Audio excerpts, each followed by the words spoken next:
We're always told that having a high IQ is like winning the lottery, right? It's supposed to mean you've got it all figured out.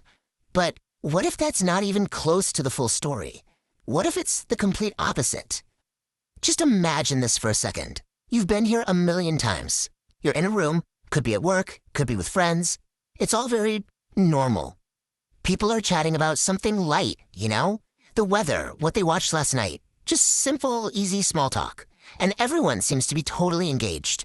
But inside your head, it's a whole different world. Yeah, while they're just talking, your brain is running at 1,000 miles an hour. You've already deconstructed everyone's motives, you've run simulations of where this conversation is heading, and you've spotted like 5 logical flaws in the last 30 seconds. But on the outside, you just, you smile. And that brings us to the real heart of this.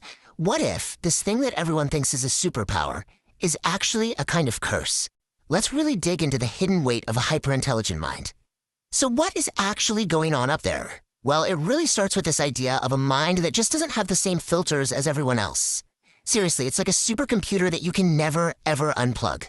Okay, look at this. The average brain is actually a genius at one thing, ignoring stuff. It filters out about 90% of all the background noise so it can just focus. But the high IQ brain? That filter is, well, it's pretty much missing. It takes in everything. The tiny shift in someone's tone, the hidden patterns in the conversation, the long-term consequences of a simple decision. All of it is processed all at once. This is why you get called an overthinker. But this quote, it just nails it. You're not overthinking. You're just seeing the whole board. You see how every single piece connects, while most people are just staring at the one pawn right in front of them.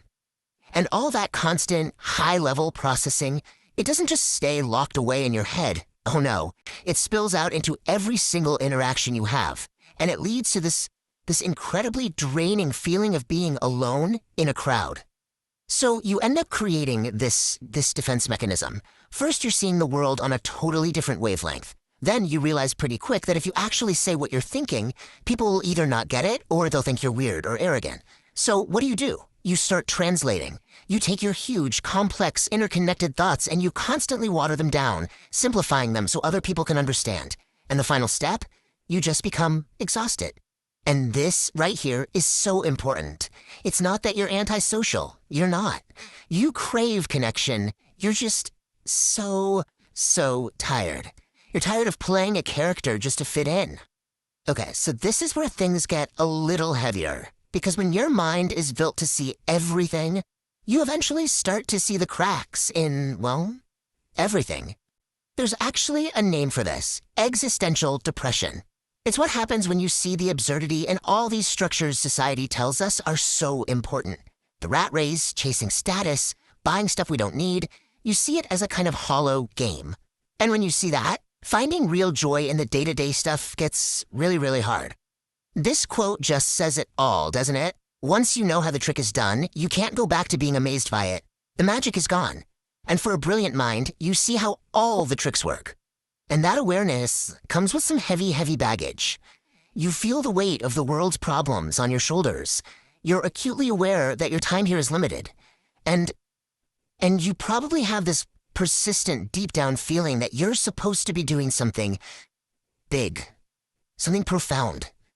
But you have no clue what it is. So, if any of this is hitting home, if you're nodding along feeling that deep exhaustion, this last part, this is for you. It's about changing how we see this whole thing. I want you to just hear this. Really hear it. You are not broken. There is nothing wrong with you.